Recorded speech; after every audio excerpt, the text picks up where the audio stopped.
Hello everyone and welcome to my YouTube channel. आप हाँ दोस्तों, आप सभी का स्वागत है आपके अपने यूट्यूब चैनल पे जिसका नाम है बायो विद आयुषी।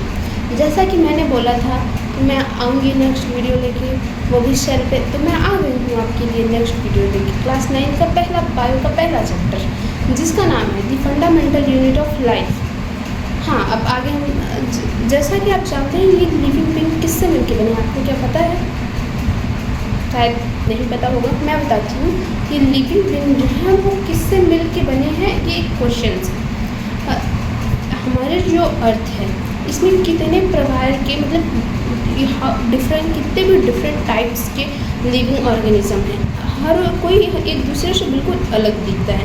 जैसा कि आप जानते हैं, आप एग्जाम्पल ले लीजिए ह्यूमन बींग्स का और बैक्टीरियाज का, ये दोनों एक दूसरे से कितने अलग लगते हैं।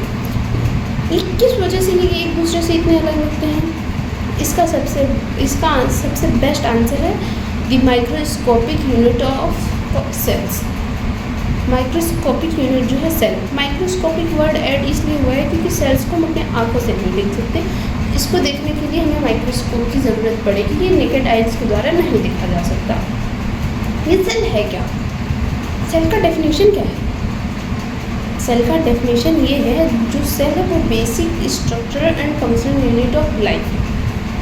अब जैसा कि सेल है क्या आपको पता चल गया, सेल जो है ये बेसिक स्ट्रक्चरल और फंक्शनल यूनिट ऑफ लाइफ। ये हमारे लाइफ का एक बेसिक सा स्ट्रक्चरल और फंक्शनल यूनिट है।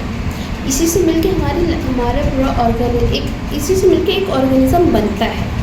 देखिए, collections of cell made tissue, collections of tissue made organ, collections of organ made organism.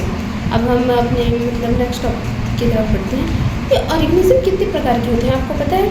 हाँ, मैं बताती हूँ। ऑर्गेनिज्म दो प्रकार के होते हैं, एक यूनिसेलुलर ऑर्गेनिज्म होता है, एक मल्टीसेलुलर ऑर्गेनिज्म होता है।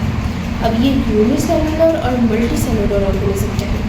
जैसा कि मैं कह रही हूँ, यूनिसेलुलर ऑर्गेनिज्म वो होता है जो एक सेल से मिलके बना हो, और मल्टीसेलुलर ऑर्गेनिज्म वो होता है जो कई सारे सेल से मिलके बना हो। अब इसके कुछ पॉइंट्स हैं, जैसा कि मैं बताऊँ आपको।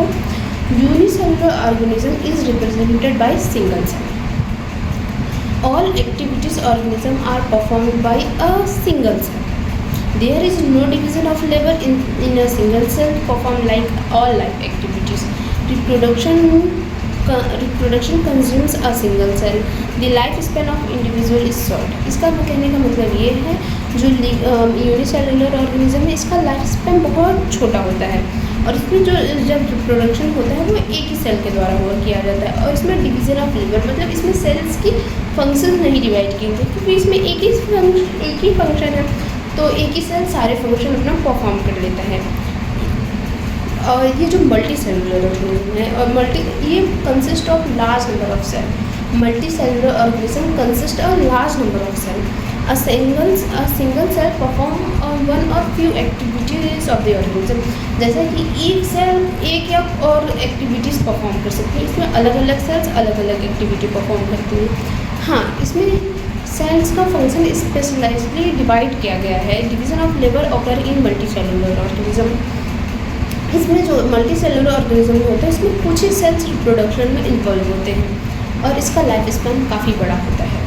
जैसा कि मैंने आपको बताया, एक मल्टी सेलुलर ऑर्गेनिज्म का लाइफ स्पैन काफ़ी बड़ा होता है, और यूनिसेलुलर ऑर्गेनिज्म का लाइफ स्पैन काफ़ी छोटा होता है। अब हम जानेंगे डिस्कवरी ऑफ सेल। सेल की डिस्कवरी कैसे हुई थी, किसने सेल को डिस्कवर किया था, और कब डिस्कवर किया था?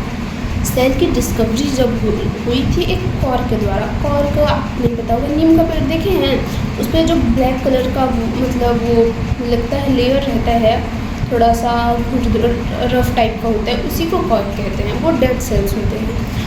तो इसकी डिस्कवरी, सेल की डिस्कवरी कॉर्क के द्वारा की गई, कॉर्क के द्वारा हुई थी, मतलब की गई थी। इसकी डिस्कवरी रॉबर्ट हुक ने की थी इन 1665 में, जब उन्होंने खुद के हैंडमेड माइक्रोस्कोप में इसकी डिस्कवरी की थी। और इन्होंने इसका नाम मतलब सेल्स इसलिए रखा क्योंकि जो लैटिन में होता है उसमें सेल्स का मतलब होता है rooms, empty rooms, little rooms. और जब उन्होंने सेल देखा था उसमें उनको बस एक खाली सा स्ट्रक्चर और मतलब box like structure, pentagon like structure दिखा था, इसलिए उन्होंने इसका नाम सेल्स रख लिया। ये तो हो गया कि सेल की डिस्कवरी हुई थी डेड सेल्स के द्वारा। अब वो लिविंग सेल की डिस्कवरी किसने की थी, ये भी एक क्वेश्चन है, और कब की थी मैं बताती हूँ। लिविंग सेल की डिस्कवरी एंटोइन लीवेनहॉक ने की थी। अब उन्होंने कब की थी, लिविंग के बीच से लेकर 1723 के बीच में उन्होंने किया था। वो एक डच के माइक्रोस्कोप जो मतलब इम्प्रूव थोड़ा सा एडवांस माइक्रोस्कोप था उनके, रॉबर्ट हुक के द्वारा। रॉबर्ट हुक के माइक्रोस्कोप से इनका माइक्रोस्कोप थोड़ा एडवांस था, इन्होंने इसमें की थी लिविंग सेल की। और किस चीज़ से उन्होंने फाइंड किया था कि ये लिविंग सेल है, इन्होंने ये इस वजह से फाइंड किया था, वो एक पॉइंट में गए थे, उन्होंने वहाँ पे फ्रीली सेल्स को डिस्कवर किया था। इस वजह से उन्होंने किया कि जो लिविंग सेल्स की डिस्कवरी उन्होंने की, उसमें उन्होंने स्पर्म की डिस्कवरी की थी। तब फिर उन्होंने बताया कि जो स्पर्म्स होते हैं वो ह्यूमन्स मतलब ह्यूमन्स रैबिट्स वगैरह में पाए जाते हैं। फिर 2 साइंटिस्ट आए थे, थियोडर मेंटुस-गाइडन और थियोडर स्वान। इन दोनों ने सेल थ्योरी दी। सेल थ्योरी मतलब सेल का क्या फंक्शंस है, जैसे कि इनकी पहली सेल थ्योरी थी all the living organism are composed of cells. ये सेल थ्योरी दी थी स्वान ने। और दूसरी सेल थ्योरी लिखी थी the living organism could be made up of 1 और मोर सेल्स। ये इनकी दूसरी स्लाइडन ने ये थ्योरी दी थी। अब एक इसमें